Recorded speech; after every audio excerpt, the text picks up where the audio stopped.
Yesterday, the ALSC board voted to change the name of the Laura Ingalls Wilder Award.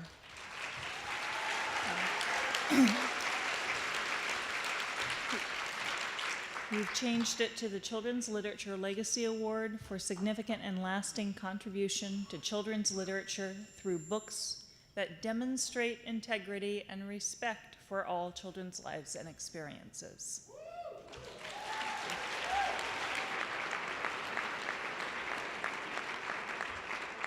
As we took this action yesterday, we're grateful for your patience as we update all the portions of our website that need updating, and we'll be providing more information on our website. But I'd like to share just a few words with you about this decision. This decision was made in consideration of the fact that Wilder's legacy, as represented by her body of work, includes expressions of stereotypical attitudes that are inconsistent with ALSC's core values of inclusiveness, integrity, and respect.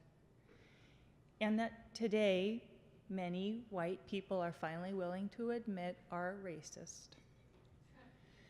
While ALSC upholds the importance of access to Wilder's work for readers, the significance of her contribution to literature for children that continues to be studied today, and recognizes the important teachable moments therein, we also recognize that an award seal in itself is not a teachable moment. Is Wilder's exact lasting achievement the one which we desire to represent the honor we confer with this award? Most of you and the ALSC board were finally willing to say, not really, no.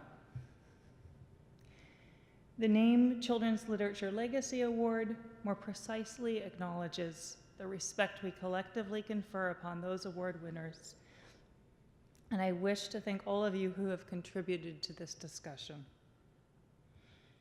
I also humbly apologize to all of you who have had to sit so uncomfortably with this award for so long. I am grateful you are here beside us still as we finally move forward. So now, I am so pleased to introduce RITA AUERBACH, who has the honor of presenting the 2018 Children's Literature Legacy Award. It is indeed a great honor to present the 2018 Legacy Award to Jacqueline Woodson.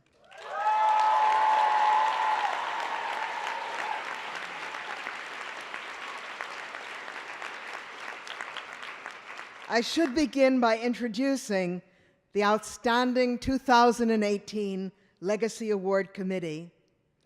I'll ask each member to stand, and as we say here, please hold your applause until they've all been recognized. Vicki Ash, who could not be with us this evening, but is with us in spirit. Susan Faust, Laura Koenig, Mary Lindgren,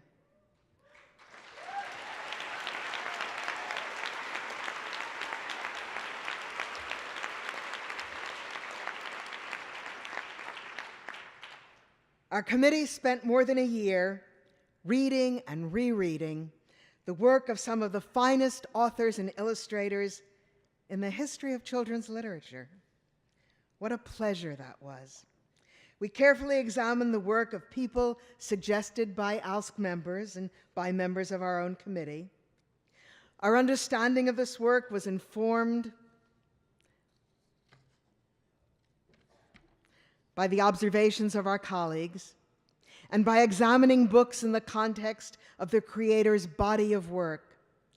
It was fascinating to see how the process influenced our appreciation of the work, and gratifying to participate in our respectful and warm discussions. And how fortunate we have been to be able to honor Jacqueline Woodson.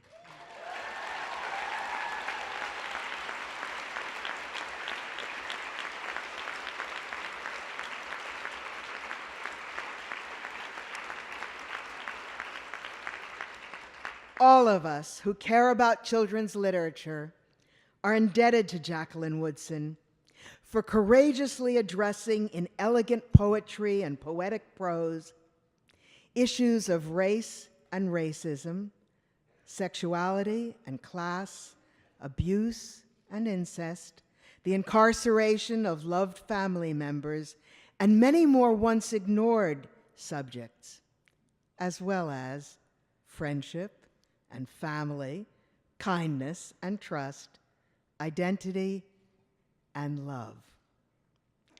As a member of our committee wrote, Jacqueline Woodson's range and courage are matched by her artistry. Jacqueline is the 2018-2019 National Ambassador for Young People's Literature. She was the 2015-17 Young People's Poet Laureate.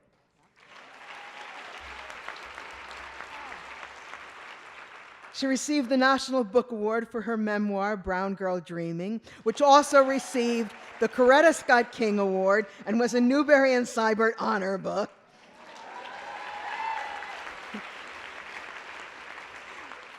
She has received 3 Newbery Honors, 2 Coretta Scott King Awards, and the Margaret Edwards Award.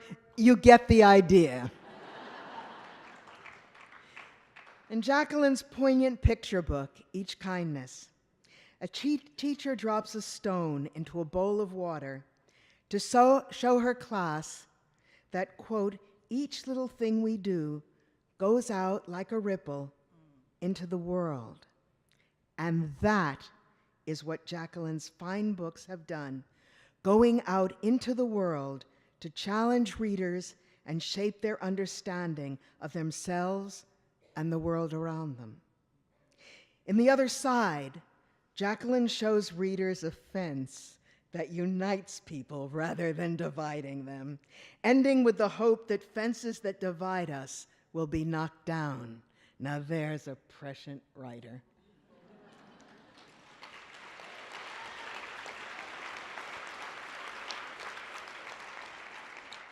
But that is what her books do. They bring us together with insight and empathy. In her newest picture book, The Day You Begin, Jacqueline celebrates a world in which, quote, every new friend has something a little like you and something also so fabulously not quite like you at all. And that is what her books continue to offer readers. It is a joy to present the 2018 Legacy Award to Jacqueline Woodson.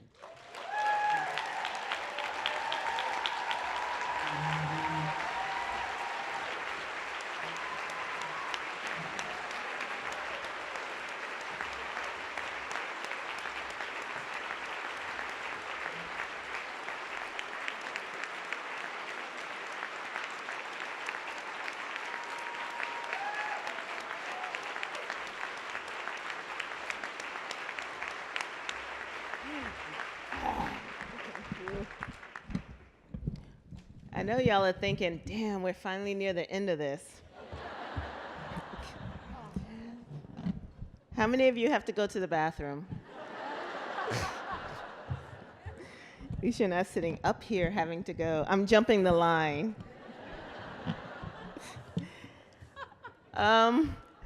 First and foremost, I just want to dedicate this to the ancestors in the room, including Robin Smith and Bill Till.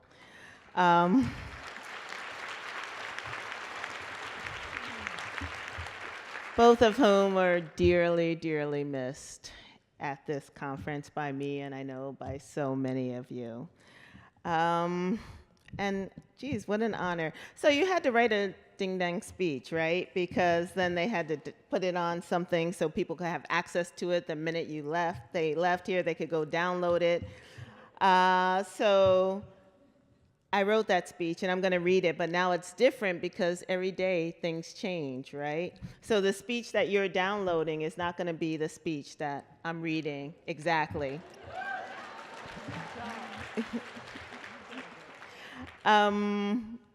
but it's something I wrote.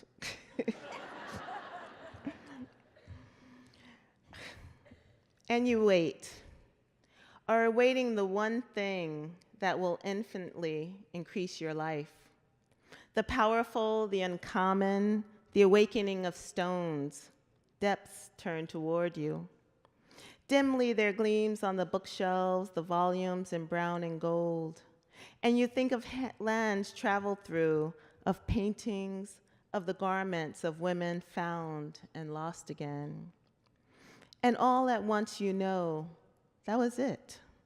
You rise, and there stands before you a bygone year's anguish and form and prayer.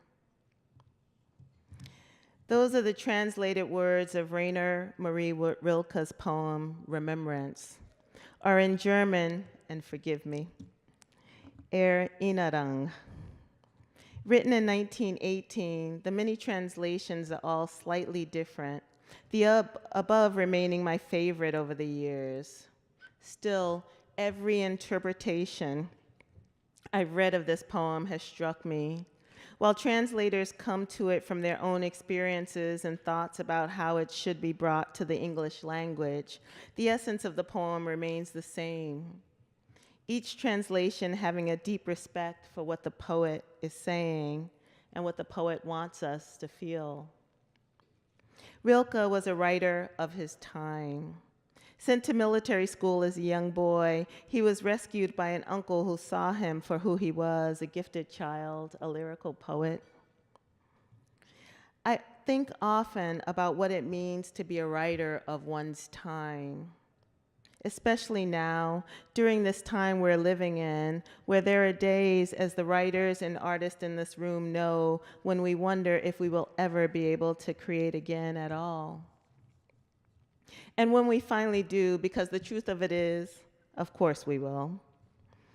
This is our lifeblood, our air, the way we have figured out how to stay sane and keep moving through the world. But when we finally create again, we will be setting the backdrop not only for the time we're living in, but also showing who we truly are in this time. Our writing reveals us. It shows us it shows the world who we are, how we think. It tells the world what we want. It is the deepest essence of our true selves, translated through character and setting and plot, translated through story. I've spent many hours thinking about how creative writing has moved through time, what has lasted and what didn't quite work for the not yet born readers, the so-called future generations. Rilke's poem is one I have kept in the back pocket of my brain since my early 20s, and every time I've needed to pull it out, it's been relevant and timely and moving. It's been a tough year. If we think not, we are either in deep denial or on hella good medication. Brown bodies, native bodies, white bodies, oh my Lord, the brown and white and native bodies. The little brown bodies being separated from their families. The native bodies fighting for their land. The wealthy white bodies that saw no more reason to live and took themselves out of this world. The young black bodies being brutalized or worse, killed by cops. The grown-up black and brown and native bodies being mass incarcerated. The women's bodies are bodies. We write about bodies, we think about bodies. What is happening in our country right now is happening to bodies that breathe and bleed, bodies that cry and laugh, bodies that were once babies, bodies that are babies, whose heads were sniffed, whose heads are sniffed, and diapers were changed, human bodies. For me, and for so many like me, it's been art that has helped me get through the pain of everything. Jokes and memes and clever comments on Twitter, books and audiobooks, comic books, music, great thoughtful movies, the shy, Atlanta, Blackish, Grownish, even the occasional streaming by way of my son of the Boondocks. All of it has allowed me to escape, to laugh, to think, to figure out what more I could be doing. Many of you know I am a New Yorker by way of South Carolina, by way of a Christian and Muslim background, by way of a belief that everybody in this world has a right to be here. Every single one of us has a right to safely move through this world. But for too long, too many bodies have not been safe. I thought a lot about this talk, how people who wanted to publish it and record it were asking for it like yesterday in March. I had to keep saying, but we don't know what's happening tomorrow, and I can't write a talk in March that would be completely irrelevant by May or June or July. I swear it felt like I got the call and the next call was, "Where's your talk?"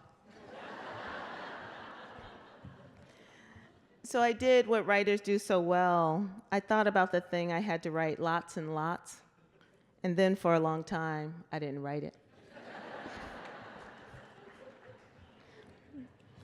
The evening I got the call saying I'd be receiving this award, I was surprised. I was to find that this call was the beginning of a year of surprises. In fact, I was beyond grateful to be asked to accept an award that was a praise song to the work I've done. I never expected to write as much as I've written. I truly didn't think I had this much to say. I swear I didn't. But the world keeps spinning, and we hold on and try to make sense of this place. We try to make sense for ourselves and for our readers. We try to make sense of the past and get a grasp on our own futures. And for many, many years, I've been doing this by writing. So when the call came, I was not ready. I was not ready because I knew the story. I knew the lines in the beloved books that weren't kind.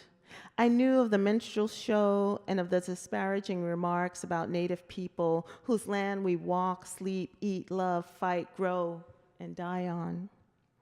I knew my own girlhood of wincing when I read lines from those books and saw illustrations that seemed to be dishonoring me. But how could this be? After all, hadn't everyone been taught what I felt like I heard every single day of my childhood? If you have nothing good to say, don't say anything at all. So when the call came, my first thought was, ding dang, isn't there a less controversial award they can give a sister?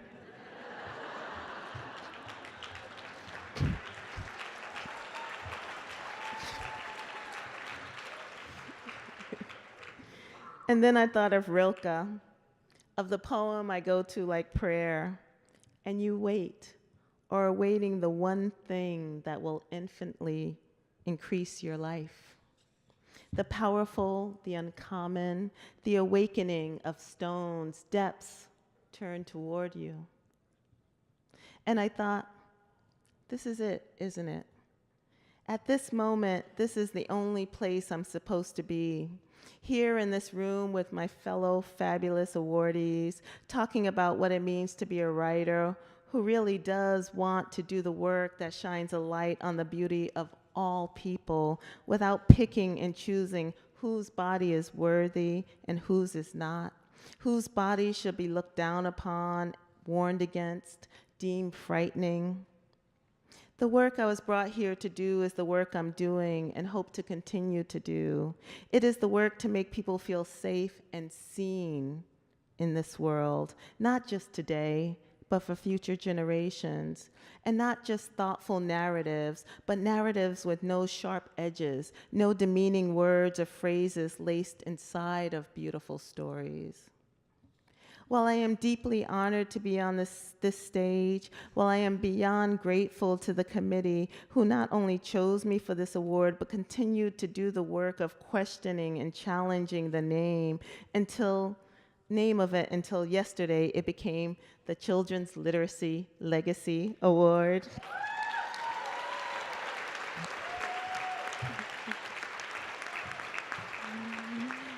And all the people who needed my speech long before this moment will have to figure out what to do with this final version written this afternoon.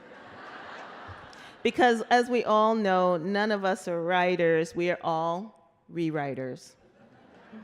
While I am grateful to my publisher, my amazing editor, the hardworking publicists and agents and assistants who helped me get here, while I wouldn't be here if it wasn't for my amazing partner and my amazing children and my family and my friends that are family.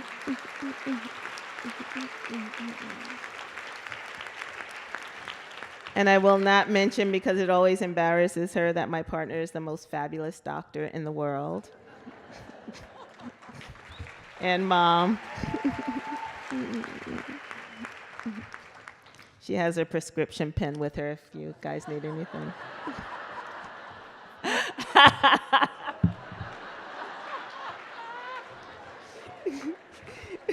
Goals. I'm sorry, I just love calling her out. So I wouldn't be here if it wasn't for them. While the past years have turned us upside down and back again, and the past weeks have reminded us daily how much work we still have left to do, I stand here reminded again of writing's complicated journey, how it continues to reveal us, how it continues to reveal ourselves to us, how it shows us our grace.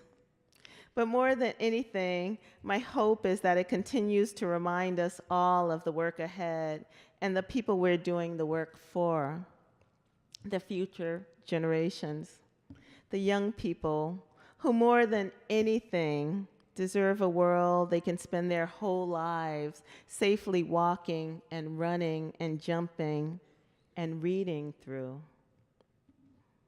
In celebration of my long journey, because I'm not young, even though I look young. I know I look very young to you, and y'all are asking, how is she up here getting this legacy award because she's so young?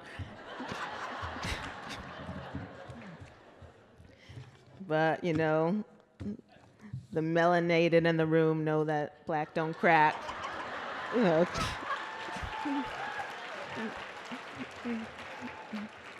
And you can't download that, so sorry. In celebration of my long journey to this moment and the award's long journey to becoming the Children's Literacy Legacy Award, I again return to Rilke's final lines. You rise, and there stands before you a bygone year's anguish and form and prayer. Thank you.